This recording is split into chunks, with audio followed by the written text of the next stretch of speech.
আউশগ্রাম ২ ব্লকের ভালকি অঞ্চলের শলগড়পাড়ার সোনালী বণিক তার ১৮ মাসের বাচ্চাকে শ্বশুরবাড়ি থেকে ফেরত পাওয়ার জন্য পঞ্চায়েত ও প্রশাসনের কাছে ৩ দিন ধরে ঘুরেও কোনো সুরাহা না পেয়ে ব্লক সভাপতি শেখ আব্দুল লালন সাহেবের কাছে দ্বারস্থ হন।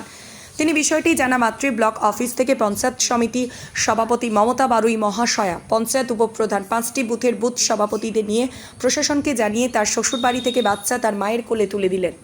আজ মূলত কাকে উদ্ধার করলেন আপনি?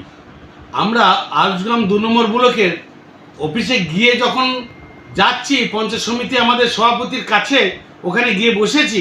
বসার পরেই দেখি যে গড় গ্রাম থেকে এক মহিলা এবং তার মাকে নিয়ে কাঁদতে কাঁদতে ছুটে আমার কাছে এসে হাজির হলেন। তিনি কি বলছেন না, আজ 4 দিনে পড়েছে, 3 দিন ধরে তিনি ওই প্রধানকে আমাদের ওখানে লোকাল নেতাদের বলছে যে তার 18 মাসের বাচ্চা, সেই বাচ্চাটাকে তার ওই শ্বশুর শাশুড়ি ওই মেয়েকে দিচ্ছে না। মেয়েকে বাড়ি থেকে বের করে দেওয়া হয়েছে, কিন্তু তার বাচ্চাটা আবার দিচ্ছে না।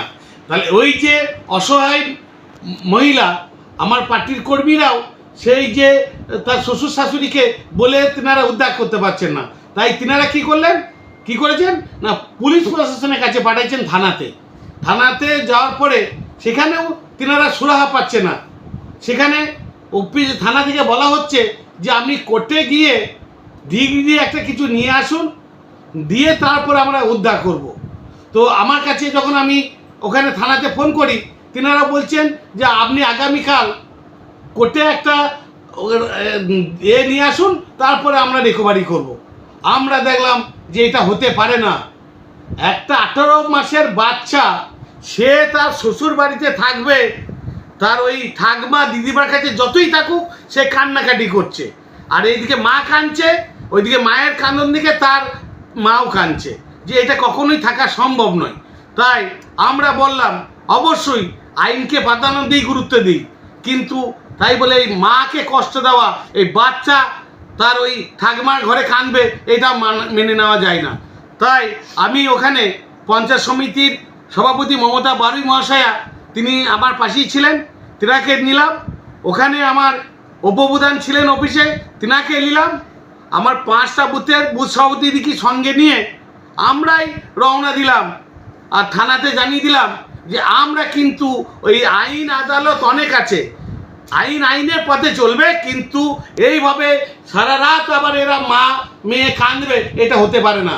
তাই আমরা বেরিয়ে গেলাম সেখানে, সকল মিলে গিয়ে সেই ফ্যামিলির কাছ থেকে, তারা তো কিছুতেই শুনবে না, কারণ তিনারা একটা কাস্ট, হতেই পারে কাস্টের, প্রেম ভালোবাসা করে বিয়ে করেছে, কিন্তু তাই বলে বাচ্চাটাকে রেখে দিয়ে এই মেয়েকে হেনস্থা করতে পারেন না, এই বাচ্চাটাকে কাঁদাতে পারেন না, মাকে কাঁদাতে পারেন না। তাই আমরা সেই বাড়ি থেকে গিয়ে সেই বাচ্চাকে, 18 মাসের বাচ্চাকে নিয়ে ওই মায়ের কোলে তুলে দিয়ে, আর ওই থানাতে বললাম যে আপনি পুলিশ ভ্যান পাঠান। তাই পুলিশ ভ্যানও এলো আমাদের সঙ্গে, এসে সেই ছেলের কাছ থেকে তার বাচ্চাকে তার মিসেসের কাছে আমরা থেকে তার হাতে তুলে দিয়ে তিনি খুব খুশি। আমাদের এই যে আচার ব্যবহার, আমাদের মাননীয় মুখ্যমন্ত্রী, আমাদের সেনাপতি অভিষেক ব্যানার্জি যেটা বলেন, সুখে দুঃখে বিপদ আপদ, শিক্ষা থেকে স্বাস্থ্য, খাদ্য থেকে বাসস্থান, জন্ম থেকে মৃত্যু, মানুষের পাশে দাঁড়াতে। তাই আমি এই আউশগ্রাম 2 নম্বর ব্লকের আমি মামাটি মানুষের সৈনিক হয়ে আমার সভাপতি, প্রধান, মেম্বারদের সকলকে নিয়ে গিয়ে কিন্তু সেই মায়ের কোল উজ্জ্বলা করে দিয়ে এলাম, সেই বাচ্চার কান্দন বন্ধ করে দিতে পেরেছি। এই নিয়ে আমরা খুব খুশি যে না, যাকগে দুটো ফ্যামিলি আজকে ওই কান্না বন্ধ হবে, সুস্থভাবে তারা বাস করবে। আইনের পথে চলবে, নিয়মের অনুযায়ী হোক, কিন্তু কিছু মানবিক মুখ সেইটা আমরা দেখাতে পেরে নিজেদেরকে খুব উৎফুল্লতা মনে করছি, যে আমরা এইভাবেই, যে এমন দিদি এবং সেনাপতি বলছেন কাজ ফেলে রাখা যাবে না, ধরতক্তা মান পেরে, সেইটাই আমরা করতে শুরু করেছি। আপনার নাম এবং পরিচয়? আমার নাম শেখ আব্দুল লালন, আউশগ্রাম 2 নম্বর ব্লকের মামাটি মানুষের সৈনিক হিসাবে আমি ব্লক সভাপতি হিসাবে আছি।